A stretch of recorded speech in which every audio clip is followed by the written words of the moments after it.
Hi, it's Ursula from EasyScraps.com, and today my mom is visiting me in my studio, and she's going to be our guest star. We're going to be playing with something that's really fun today. It's called GelliArts, and it's it looks actually like a piece of gelatin. It's clear, so it's actually sitting on top of my scrap paper, and it's supposed to mimic a technique where you use actually unflavored gelatin. You make this sheet of it, and then you use it to make monoprints. So we're going to be using the GelliArts monoprint maker, and I'm going to teach my mom how to do this. So anyway, say hi, Mom. Hi. Okay, so let's get started. So the first thing you're going to do is you're going to take a couple of different colors of paint, and we're using golden paints today. And yeah, just open it up and just squirt a couple of drops onto the GelliArt. Yeah, maybe a couple more. There you go, that's good. Okay. And then you're going to use a brayer, and I'm using one that has an acrylic roller piece to it, just because it's easier to clean up with the paints. You actually get a smoother roll if you use the one that's got like the rubber roller, but like I said, I don't want to ruin my rubber one, so I'm using the acrylic one. Okay, and you're just going to roll kind of easily, and you basically all you're trying to do is spread out the paint. Just kind of roll back and forth, and you're just going to cover that piece of gelatin. It's actually made out of mineral oil.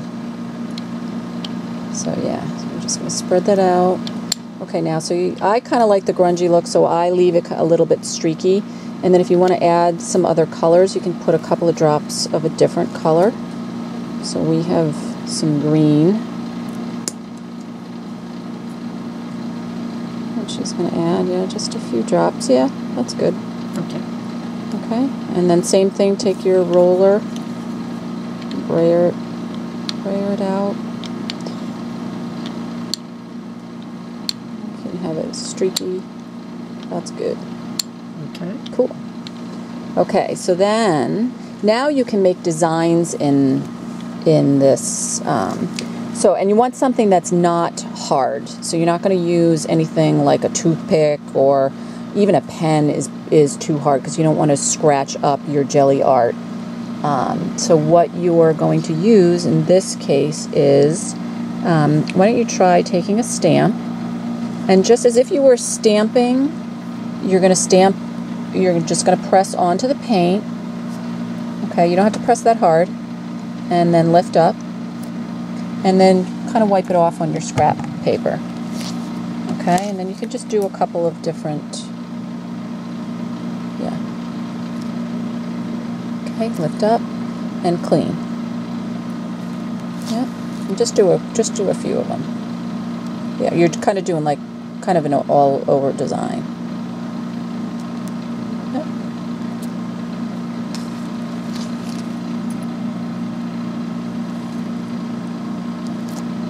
Cool.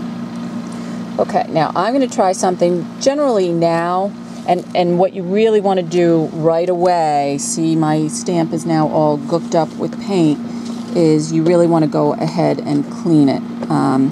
These are unmounted stamps, so I actually could dunk them into a little bit of water if I wanted to, but I'm going to go ahead and just wipe them first with just an a baby wipe. And then I'll come through later and clean them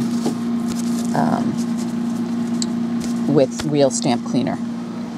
So I don't know if you can see the design. See, the paint has been pulled out by the rubber stamp. Okay.